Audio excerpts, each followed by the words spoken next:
Malcolm, Malcolm, Malcolm, Malcolm.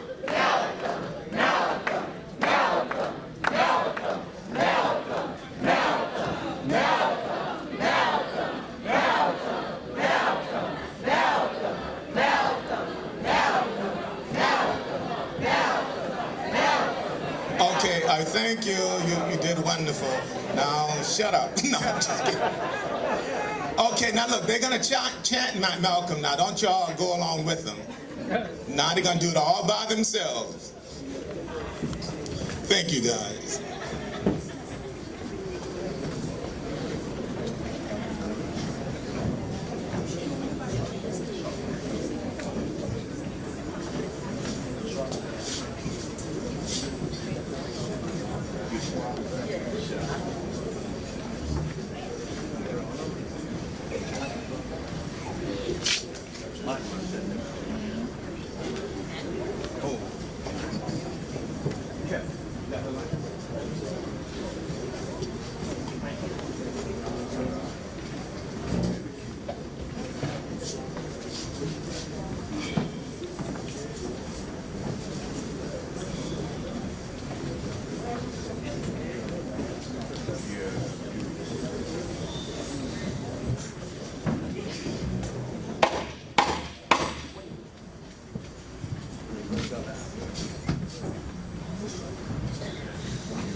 Michigan running fire in green hot trees. And with them the glory blaze of light burst from that northwestern womb. Be born to the hoofbeats riding out of the south. And across the nation. And watch with infinite eyes the lights racing deep in the forest. Watch the incendiary venom of the mass roar.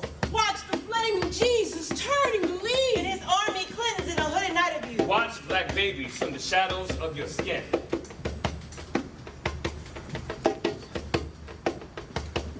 My earliest memories are of the Klan and the violence done to us. My earliest memories are of the threats and curses and angry shouts spat upon my frightened mother. My infant memories are of that righteous Klan sailing like white-hot ghosts in the night, settling on our house and flaming it, and sending it into 1,000 sparks and shuddering ash. My prenatal dreams fled naked and vulnerable from that burning house. In my mother's belly, I was the hunt. Hide your husbands and your sons. Hide your husbands and your sons. There's an awful wind out tonight. There's an awful man running out tonight. Hide your husbands and your sons. Keep them out of sight. Your daughters underneath the bed. Quiet. Here they come. Look at the whip. Oh, look at the gun. Oh, look at the horses breathing. Oh, look at the blood. The blood. Oh, lady, hide your husbands and your sons. Your daughters underneath the bed.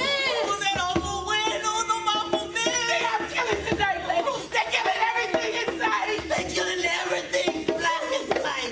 It's terrible, lady. It's terrible. Oh, hide your husbands and your sons. Keep them out of sight. Keep them living through the night. And they can't find the one they want. Oh, they killed the first black man they see. Leave him hanging from a tree. Just when that man got his head, they leave him flowing in the wind. Ooh, keep them out of sight. Keep them living through the night. Say your prayers and bow your head. Keep your daughters underneath the bed. Keep your men from being dead. Cry and pray, cry and pray. Cry and pray, cry your tears and pray for days. For the killing night to go away. Ooh, lady. Ooh, lady. Baptist minister and disciple of Marcus Garvey, the black nationalist and dangerous man of 1925. My father preached that cause, and they got him for it. They fired into his house those good Christian white people and sent his family frightened and wailing into the night. But my father wasn't afraid. He dared to spread the word of Marcus Garvey, and they got him for it. When I was 6, they killed my father. Quiet. Here he comes. Come here, nigger. Hey, boy, come here. Come here, nigger. Get over here, nigga. Come here. You scared him. You scared him. Get him away. Get him. He's down. Hold on. Yeah. Look at his eyes. His head. Hit him. Get him. He's down. Drag him here. Lay him over there.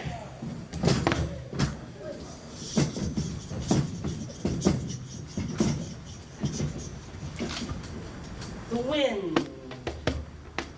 The midnight murder wind. Like a rake, dragging dry leaves across the concrete. And too much blood in the wind. Too much blood falling on the leaves. My father went out one day when I was 6 and didn't come back. My father went out one day and they attacked him. They smashed in one side of his head and laid his body across the train tracks. Cut him almost in two. Cut him with those big scissor wheels, and he lived in that condition for nearly 2.5 hours more. See, my father was a tough and very angry man. But with him dead, we struggled to stay alive. We struggled to keep together our pride and dignity. That's when the social workers came. Now, why are your children different from each other, Mrs. Little? Why are some of your children lighter than each other, Mrs. Little? Came like the plague. Were you ever pregnant for any other man other than your husband, Mrs. Little? Have you had a man since your husband died, Mrs. Little? Sliding out of the filth under the rocks. Do you just make money by taking and ironing, Mrs. Little? They came at us like the plague, those welfare people. Why does Malcolm steal, Mrs. Little?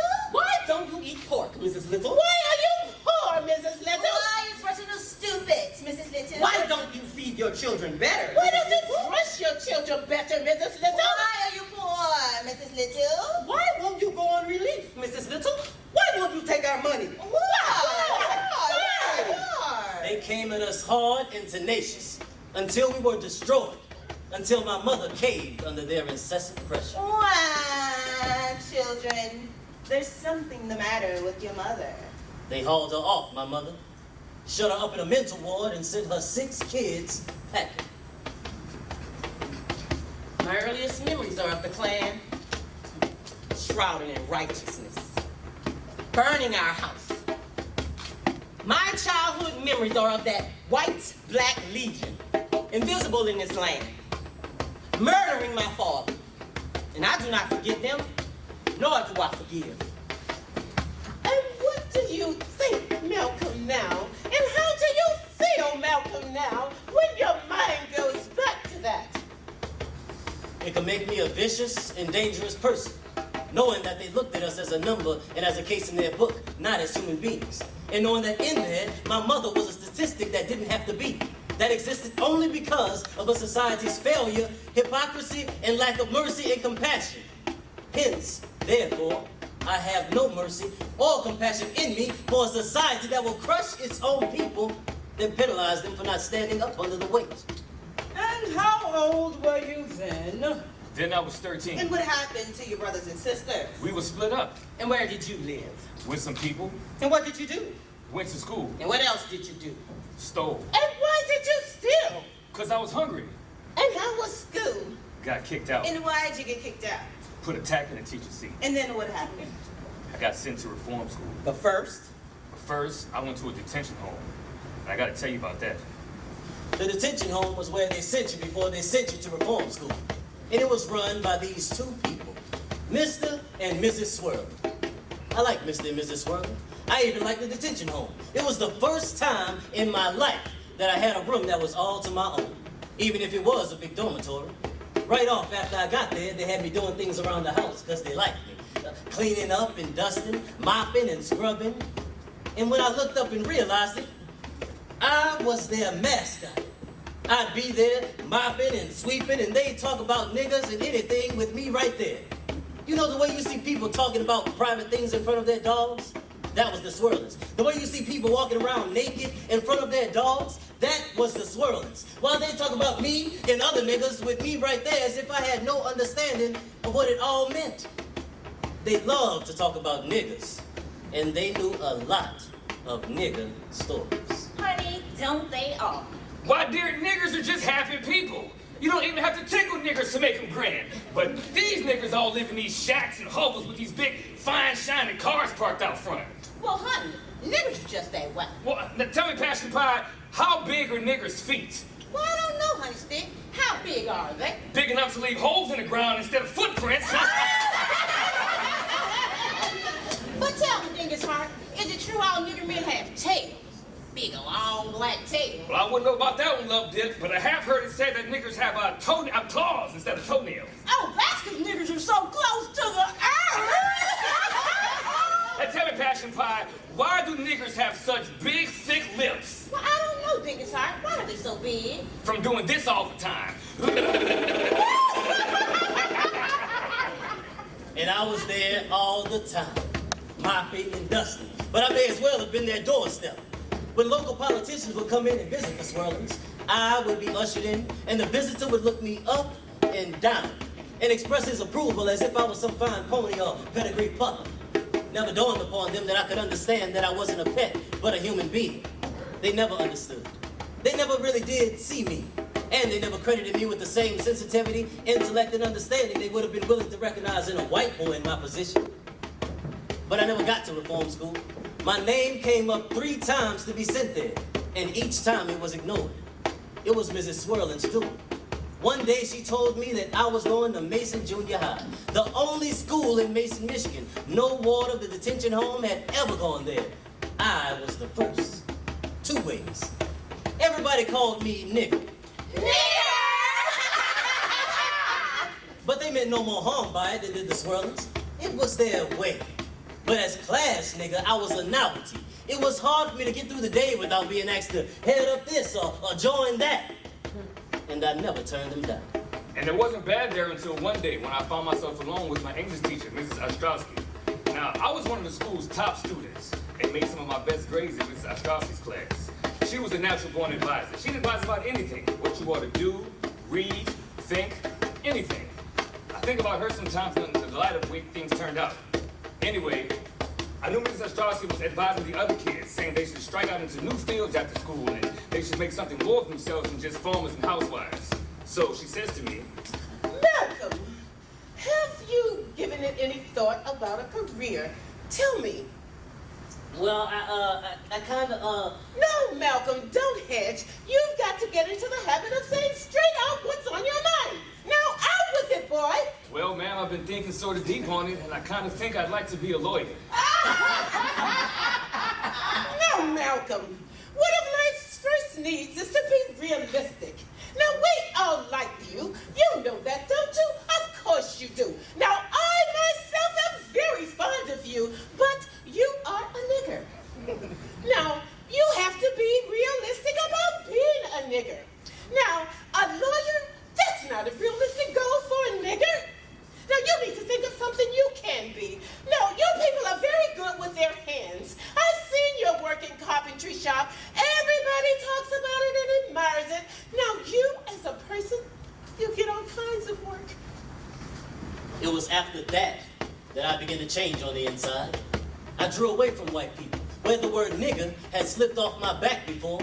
Now, whenever I heard it, I stopped. And I looked at whoever had said it. And they were surprised that I did. Then, in the nick of time, blazing out of the east with the sun appearing out of the dust and smoke of the black animal train, this majestic ebony princess, half-woman, full-grown sister, indomitable and prideful, Ella. Ella, child by my father's first wife. Ella. Down 2 husbands and working on the 3rd. Ella. Shrinking from no man, saying what she pleased. Ella. Going where she pleased. Ella. Out of fantasy Boston. Ella. Property owner and manipulator. Ella. A natural fighter like no one I've ever seen. Ella. Move moving in the strength of her own blackness. Ella. I had never seen any black person like Ella, unless it was my father. But Ella was not just black. She was jet black. But she wasn't ashamed of it. There was no shame in Ella. She moved with this grace and majesty like a royal African queen walking through her palaces. Nothing and no one stood in her way. What she wanted, she got. All I knew was that if Boston held Negroes like Ella, it was where I wanted to be. So I wrote to Ella saying that I wanted to come to Boston. I don't know how she did it, and you don't ask Ella how she did things. But she got custody of me, and I went to Boston. It's time to tell about Boston. You gonna tell about Boston? We need somebody to tell about Boston. I tell it. You sure you gonna tell it right? I tell it right. I mean, tell it like it is and not pull no punches. I tell it like it natural born is. I'll even tell Harlem. Oh, no, you don't now. We'll all tell Harlem. All right. But somebody tell about Boston. I want to hear. You want me to feel your ear? Hey, we want you to preach us the truth. Well, give me a chance. I'll raise you. Get away, cat. You just lying and busting. Give me some room. I'm gonna preach you a dozen. For good God Almighty, land sakes alive. Let this cat do that strong jumping shot. But I need some help. With the start. Cause once I get going, I'm going straight to the heart. And I let my hair grow. It looked like a rag, but the Roseland was fine. It had one stag. It had music. And music. That pretty jazz sound. The Roseland State Ball. Had music all around. One night for color And 2 nights for what? You know, singing this thing. was clean out of sight. It had dancing and drinking illegal. It had honey brown chicks who were made to look regal. When white folks danced, they knocked off 4 and 5 fifths. After colored folk night, clean bottles with shovels and nips. At the Roseland, you couldn't keep still. Natural rhythm comes out when the music gets real. They did. Chick Webb and Hell, they all played fine from the Roseland Trail. It had music. And music. That pretty jazz sound. The Roseland State Ball. Had music all around. One night for color And 2 nights for what? But the one night for color. was clean out of sight. Now that was the night when we blew off the lid and the Boston hop was the dance that we did. We gonna show it to you. Dig my grave and bury me with it. Oh, we gonna talk it to you. We gonna talk it to you, little English.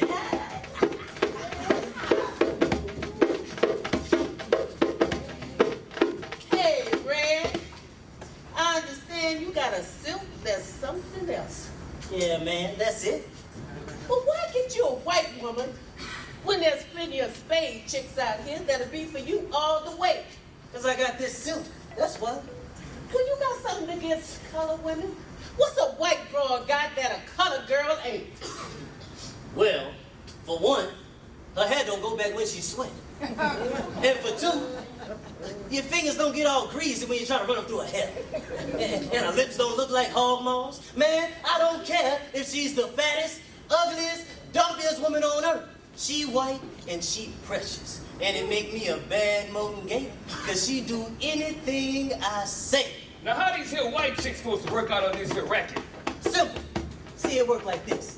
They go in the daytime and clean the joint out, and then we come back at night and we take everything and see, I got it all figured out. Ain't no way we can get caught. Malcolm Little, are you sure your friend understands the meaning of the word concurrently? No, Your Honor. I'll explain it to him. Work like this, Sammy. They got us. On 14 counts of burglary. Now, it worked like this. Count 1, 8 to 10 years.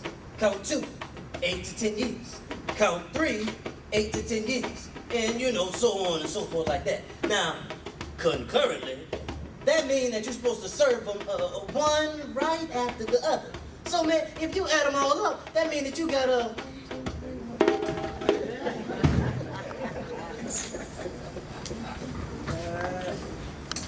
They sent me to Charleston prison. It was built in 1805 in Napoleon's time, and it hadn't changed very much since. I mean, there was no running water in the cells. I could lie on my back and touch both walls. My toilet was a covered pail, and I lived with the smell of my own urine and defecation. I stopped believing in God right there. I was already in hell. You a regular troublemaker, ain't you, boy? Dropping your tray in a child line, always screaming out at the night in your cell block. You're gonna be in here for a long time. What's your number, boy? I don't know. I forgot. You don't forget your number, boy. That's who you are. You live in a society where your number is who you are. Who are you, boy? I am the pungent smoke rising to the nostrils of your city. I'm the flesh you clean from your windows with rasping flat knives. I exist like death, like bowels forming the corridors of your cities. Solitary confinement. I could have died in prison. I could have spent the rest of my life, the rest of my days in prison and died there if it had not been for Reginald, my brother who had brought me the word of Allah and the Honorable Elijah Muhammad. Malcolm, don't smoke cigarettes. Don't eat pork. Why, Reginald? Why? Why should I do these things? Trust me, Malcolm. I'll explain. I'll explain. Reginald, I stopped smoking. I don't eat pork anymore. Like Mama, tell me why I did it. They are the symbols and the filth of the devil. Man, what are you talking about? What devil? The white man, Malcolm. The white man is the devil. Man, you flipped your wig. No, Malcolm. Look around you. Look at your life. Who are you? Hey, don't play. I'm me. No. I'm Malcolm. You're who and what the white man tells you to be. Don't turn away from me, Malcolm. Listen to me. Listen to me. Okay. I listen. You gotta do a whole lot of talking. You don't know who you are, Malcolm. You don't know who you are because you are your history. And your history has been hidden from you. You don't know that the white devil in his evil has hidden your identity from you? Your identity.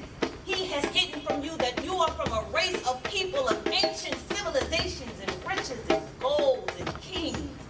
You don't even know your true family name, and you wouldn't know your language if you heard it. The white devil has hidden and stolen your identity from you ever since he stole you from your seeds of your forefathers. I see. I see. I see. What do you see, Malcolm? I see that the white man has kept me in ignorance and killed my father. I see that he has raped the mothers of my people and hidden in the lie that it was love of some kind. I see that the white man is the devil. I see that he has made me a clown on the stage of his own purpose. I see that he is losing his power to exploit that dark world, and that dark world is rising to dominate as it has before. I see the fear of the white man as he sees himself on the way out. You are saved, Malcolm. You have received the word. And he was saved. He continued to receive the teachings of Elijah Muhammad from his brothers and sisters who visited him frequently. Now, I'll tell you how the white devil came to be on earth. First, the moon broke loose from the earth and settled itself where it's at now. At this time is when the first man was born. Now, they were all black, these first men, and they founded the holy city of Mecca. Now, at this time, about 6,000 years ago, 70% of the people in the world were satisfied and the rest were dissatisfied. Did they start a fight? No, see, this man got born among them with a big old head. His name was Yaqub, and he was a scientist. He was very smart. By the time he was 18, he had completed all the universities and schools that his nation had to offer. Now, Yaqub was just here to cause trouble. So they banished him and his 59,999 followers to the island of Patmos. Good. Let me finish now. He was angry with God. So what he did was he founded something called the recessive gene therapy. Now, what every third black person that was born showed some traces of brown. And when they grew up, only brown and brown could get married. Oh, no, that's not right to do that. Let me finish now. It took him 250 years, but after a while, he had a starch white race of evil people had evolved on the island of Patmos. People on the mainland saw what was going on, figured they waited too long to intervene. So they banished Yaqub and his 59,999 followers to Europe to live in the cold in the caves. Now, that was supposed to last for 2,000 years before the original black man took over. That time is now, Malcolm. Wow. Man. Do you believe? I do. You are I guess I saved, do. Malcolm. You are saved. And he was saved. He was sent to Norfolk prison colony where he read every book he could get his hands on, where he memorized the dictionary. He worked many jobs while continuing his religious conversion. Then after joining the Islamic faith, he himself began to carry the words of Elijah Muhammad to his black brothers across the country. The devil white man does not want the Honorable Elijah Muhammad stirring awake the sleeping giant of you and me, and the rest of our ignorant, brainwashed kind here in the black man's hell and white man's heaven in the neon of North America. I turn my back on all that I have been. I do not deny my past, but it is my past. I have sat at our messenger's feet and heard the truth from his own mouth. I pledge, down on my knees to Allah, to tell the white man about his crimes and the black man the true teachings of the Honorable Elijah Muhammad. I don't care if it costs my life. My, such intensity. Shut up. A man exists in his pride, in his dreams, in his clawing thoughts. He may be now what he thought would never be achieved, but alone, without the impulse to share the things which make him, he is empty. Not knowing this, ignoring it, turning away, not being allowed to do it in time dissolves the core of his manhood. In other words, a man needs a woman. But not just any woman. Listen. I showed no interest in the Muslim sisters. Actually, I showed no interest in any women. My commitment to Islam was total and complete, and I felt that it left no room for other interests, especially women. Besides, my experience in Detroit had taught me to be weary of all women. I spoke very harshly about women at all the stops that I've made. And at every stop, there was one woman who would drop the ponderous question that perhaps I should get married. Pretty soon, the brothers were asking me the same thing. Brother Malcolm, you got a minute to talk? Yes, what is it? Now, Brother Malcolm, I've heard you talk a couple times, and you come down mighty hard on the women. You know, mighty hard. You are not doing that because they ain't all that bad. Maybe not. Maybe not. Yeah, you know, see, you ought to give them a chance before you just come down on them like that. You know, just give them a chance, man. Maybe, brother, but let me ask you something. How old are you? 20. 20? Yeah, well, I got the edge on you, brother. And let me say that there is nothing worse for a man than to be tied down body and soul to a woman that's not right for him. And you won't find too many that are right for you. In fact, you won't find too many women who allow a man to be a man, and they would rather kill a man before they allow him to be a man, brother. But now, Brother Malcolm, I'm not married, so don't you think that, No, brother, I don't think, I know. I've seen them in action far too many times, and there's no creature on the face of this planet more wanton in their desires, more reckless with their flesh and in their flesh than women. But nothing, brother. They are hungry, sucking creatures who only crave full bellies. Now wait just 1 minute. white woman? Then there was this one sister that came to us. I noticed her. Took no interest in her, just noticed her. For about a year, I noticed her. Seen her coming and going, watched her working in her classes. She was one of the few people that we had reached who had been to college. Already knew things about her. She went to Tuskegee Institute. She was studying to be a nurse, and she taught hygiene to our women's and girls classes. I got the idea to take her to the Museum of Natural History to help her better understand the Honorable Elijah Muhammad's theory of the evolution of the races. She thought it was a good idea, and she came and went. We became friends. You know, and it's funny how things grow, but you start to fantasize about how things would be to be married to her, or do this or do that with her. There was something about her, this Sister Betty. I did not take back what I had said about women, but this one was special. This one was different. We saw a great deal of each other, and I decided to marry her. Hello. Mr. Malcolm, how are you? Sister Betty, where's your class? Oh, they came here and I tried to have class. Mr. Malcolm, I tried, and they were so excited that you were coming here again. Is something the matter, Sister Betty? Oh, it's nothing. I suppose I exaggerated all in my mind. I'm really very sorry about the class, Mr. Malcolm. Then what is it? Is something the matter? It's nothing. Are you sick? Sick? No. Then what is it? Well, my foster parents. You know, I told you I live with them. And while they're very nice people and I appreciate everything they've done for me, taking me in and financing my education and everything, like I told you. Well, they're very Christian Baptist people and they don't got no fondness for Muslims. And well, last night they called me when I got in and they gave me this thing. What do you call it? What? A thing when you tell somebody to do this or that or else. An ultimatum. That's it. The precise word, an ultimatum, thank you. Go on. Well, like I said, they're very Christian Baptist people and they don't really like me being a Muslim.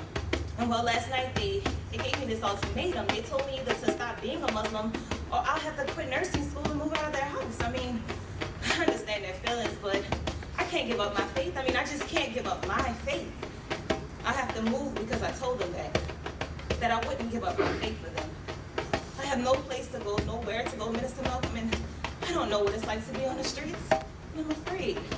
Sister Betty, people are constantly put upon. You know that. But if you have looked at something with your own eyes and your own heart and mind, and it is something that you are believing in and you want, then you are perfectly right in upholding that something, and Allah will help you. You know that. You may have already heard your plight and sent an agent to help. Yes. Yes. This has nothing to do with your personal trouble, Sister Betty. I mean, I came here today not specifically to talk to your class. I'm happy you dismissed them, actually, because I was hoping for a chance to get to talk to you for a bit. There's something I want to ask you, Sister Betty. Yes? What is it? How would you like to get married, Sister Betty? To you? Yes. Yes. It won't be anything. It won't be anything elaborate. No. No. I don't care. I have very little money. Yes, I know. You know my work. It will be hard. Yes. I will have to leave you at times. I will be away a lot. I know. Don't expect me to be the Hollywood type of husband. No, you are definitely not the Hollywood type of husband. You know, a woman doesn't really look for that in a man. I mean, I don't anyway. Some women do. That's why I said that. I won't be carrying you over the threshold or anything like that. As you know, I don't believe it. Neither do I. When I come home, I'll be tired and overworked. And you will see me not now as the same way that you see me. I know. I expected you to say yes. Did you know that? Yes. You do know what it is to be married to me and my job that I have to do, right? Yes. Why are you looking like that? I don't know. Are you happy? Oh. And he was saved. He was saved. He was saved to go on to become the Malcolm you all know. He would become the Malcolm some of you revere. And what of this? All of this. Why, this was prologue. This was the bitter road he traveled. This was the wilderness in which, like Moses, he wandered and was purged. This is what a man must sometimes be before he knows that he is a man. But we're incomplete. Hear Malcolm in his black magnificence. One day, a young white girl came to me and said, Brother Malcolm, what can I do? nothing. Nothing. After 3 centuries, you ask what it is now you can do? After 3 centuries in which our backs were beaten raw, you ask now what it is you can do? After 3 centuries in which our women were forced to submit to white men, you ask now what it is you can do? And what it is do you have to offer? The glory of Western civilization in your white breast? They are worthless. The field nigga lifts his head and you scream. You scream because what he has in his head can erupt in his hands and destroy this beautiful palace that you built out of the blood and bone of his generation. Yes. Your heart is full, but your breasts are empty.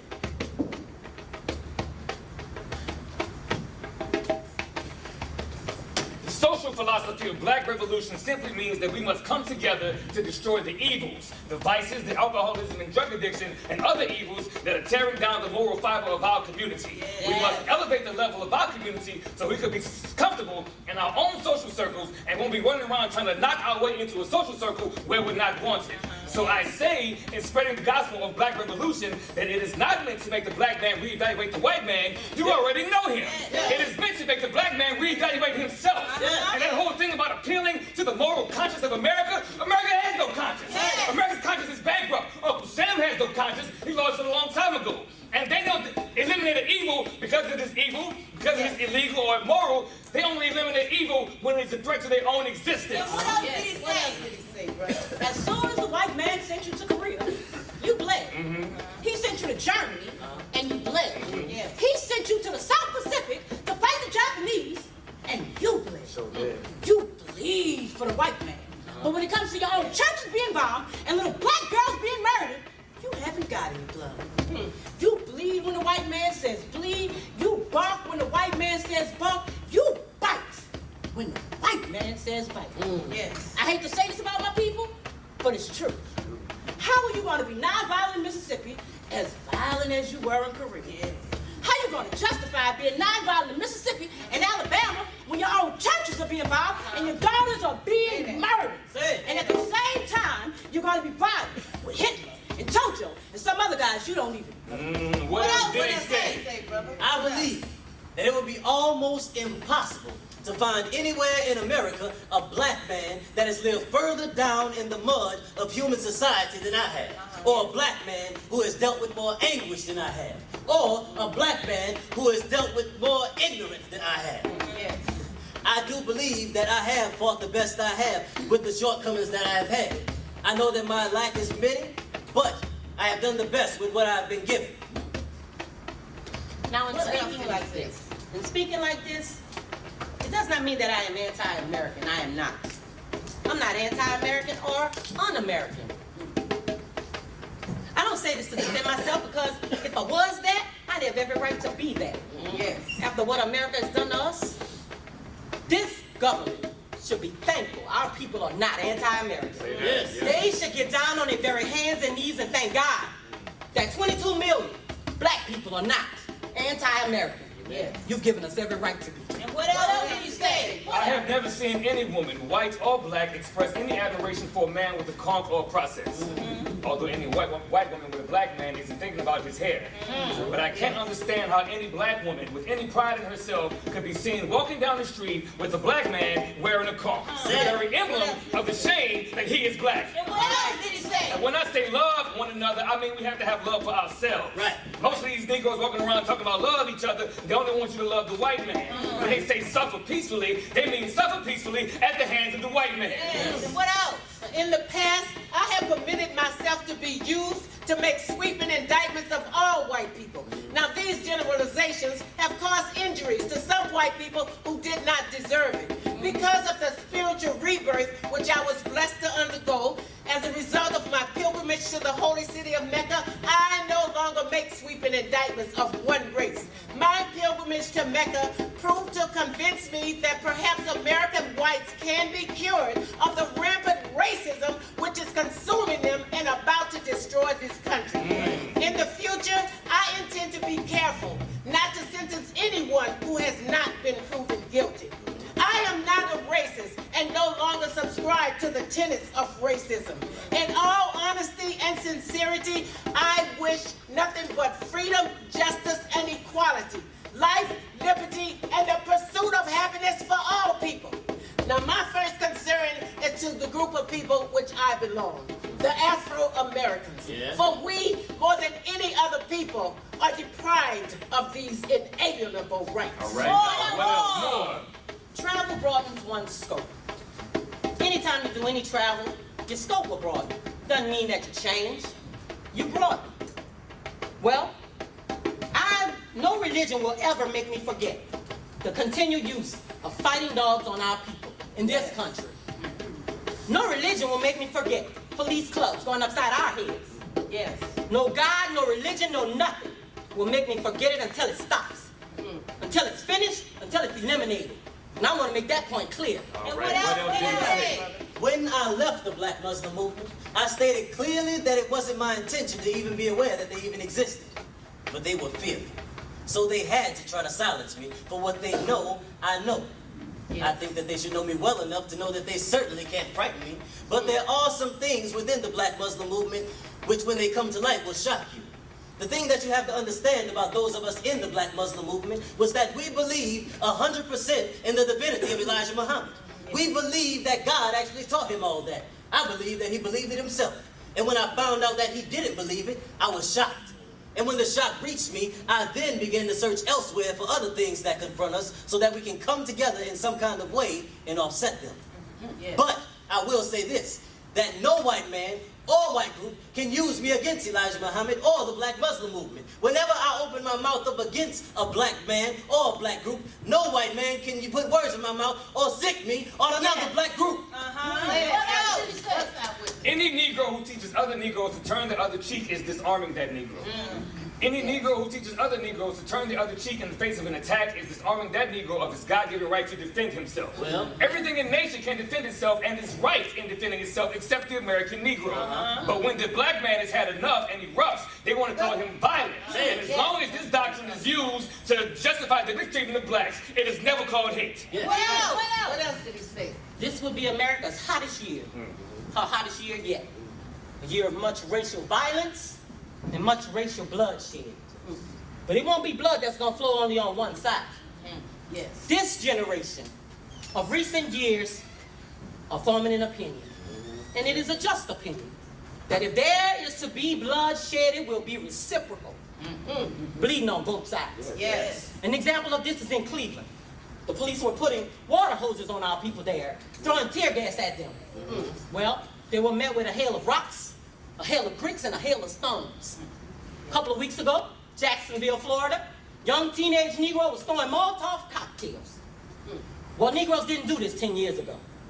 So what you should take from this is a lesson. They're waking up. Yes. The seriousness of this situation must be faced up to. You can take it or leave it. Now, you should not feel that I'm inciting anyone to violence, because I am not. I'm only warning you of a powder keg situation. Right. You can take it or leave it. Yes. If you take the warning, perhaps you'll save yourself. But if you ignore it, you ridicule it, death is already at your doorstep. There are 22 million African Americans ready to fight for their independence right here. And when I say fight for their independence right here, I don't mean any non-violent fight. Right. I ain't talking no other turn-the-cheek fight. Those days are gone. Those days are over. What else did he say, brother? White society hates to hear anybody, especially a black man, talk about the crime the white man has perpetrated on the black man. I have always understood. That's why I've been so called a revolutionist. Well, maybe it may be that the black man in America does need to become involved in a real revolution. Who ever heard of a revolution where you lock arms singing, "We shall overcome"? You don't do that in a revolution. Revolution is never based upon negotiations. Who ever heard of revolution is hostile? Revolution is bloody. Revolution knows no compromise. Who ever heard of a revolution where you lock arms singing, "We shall overcome"? You don't do that. You don't do any singing in a revolution. You're too busy swinging. This is a real revolution. And you sitting around here like a knot on the log saying, "I'm going to love these folks no matter how much they hate me." You don't do that in a revolution. Revolution is bloody. Revolution is hostile. Revolution knows no compromise. Revolution overturns and destroys anything that gets in its way. Revolution is never based upon begging a corrupt society to accept us into it. Revolutions overturn systems.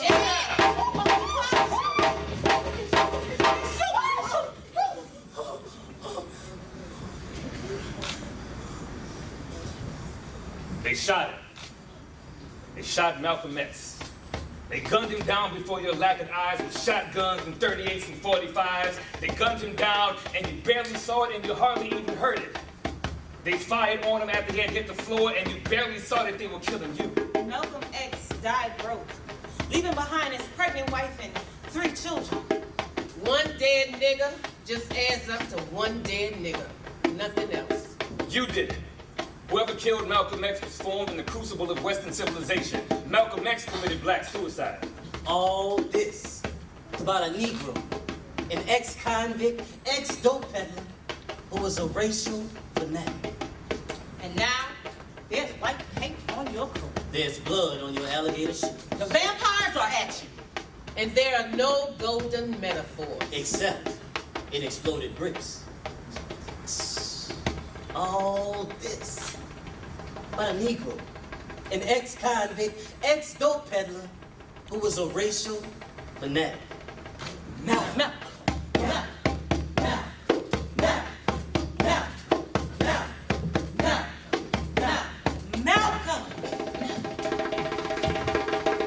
I am Malcolm X. I am Malcolm X. I am Malcolm X. I am Malcolm X. I am Malcolm X. I am Malcolm X. You are Malcolm X.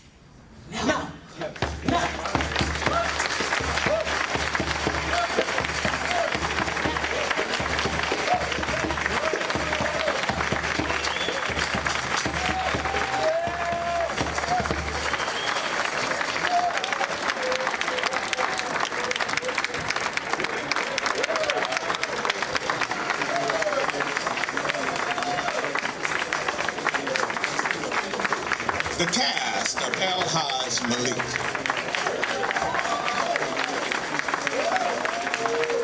I want to present to you the author, playwright of this wonderful piece of work, Mr. Norbert Davidson.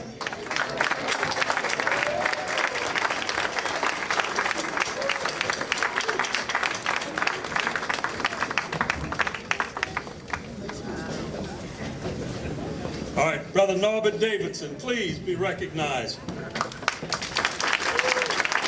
The author of Hajj Malik, co-founder of Daishiki Theater, Brother Norbert Davidson. All right, Brother Norbert will be taking questions for those of you who have questions for Brother Norbert Davidson about the play, about his motivations. Again, questions for Brother Norbert Davidson. Are there any questions? Was it easy to write the play? Question is, was it easy to have written this play? I began writing this play in summer of 1967. I did the last work on it in the fall of 1970. You can judge whether it was easy or not.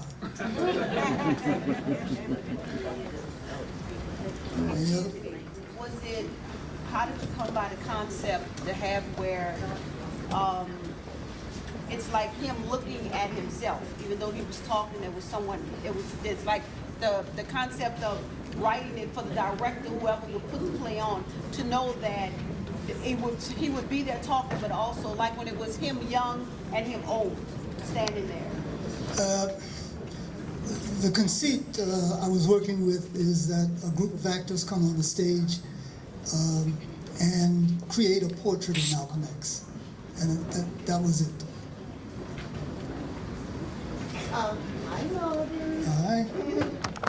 Question, what do you want people to take away from this play at the end of the day?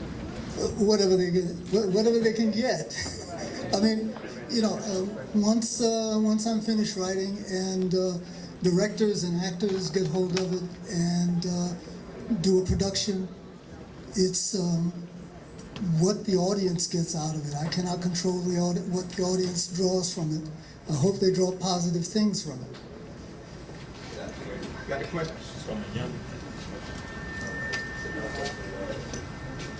Talk loud so everybody can hear you.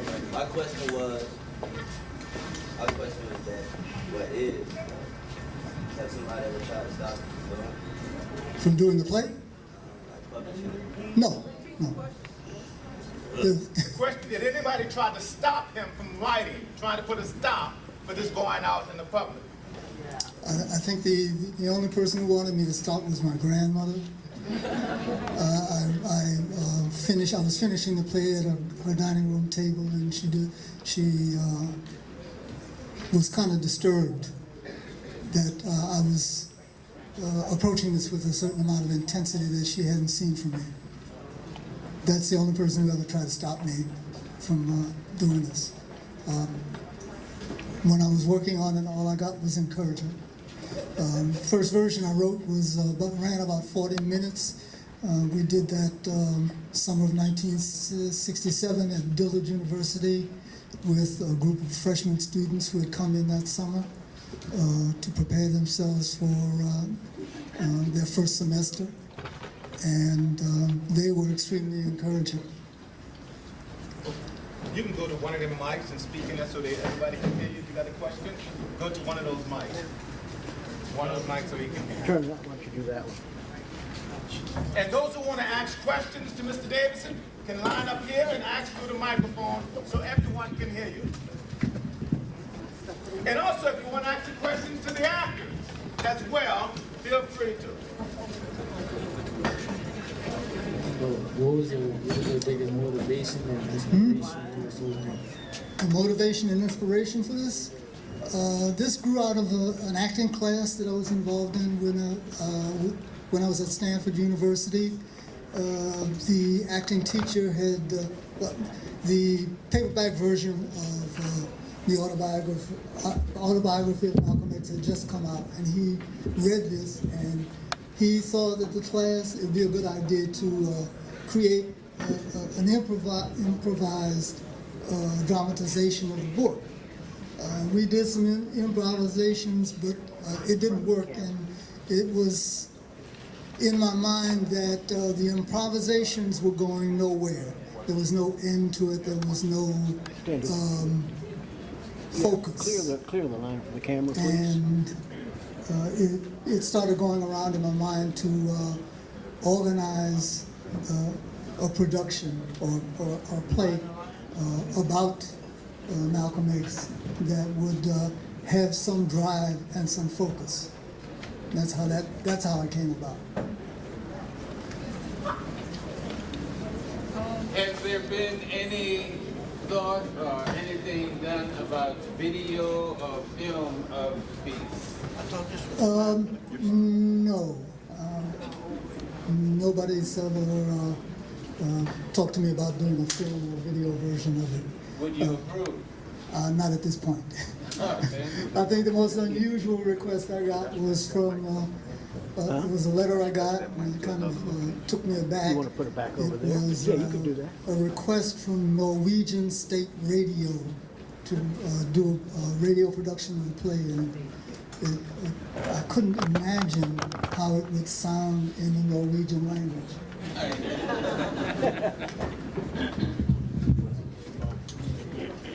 Bring the mic over there. And while they're doing that, kudos to the cast. Good job, folks.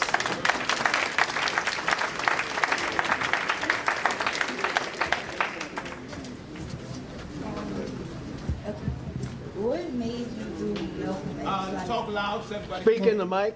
What made you do Malcolm X? Like, why you chose him? Why did I choose Malcolm X?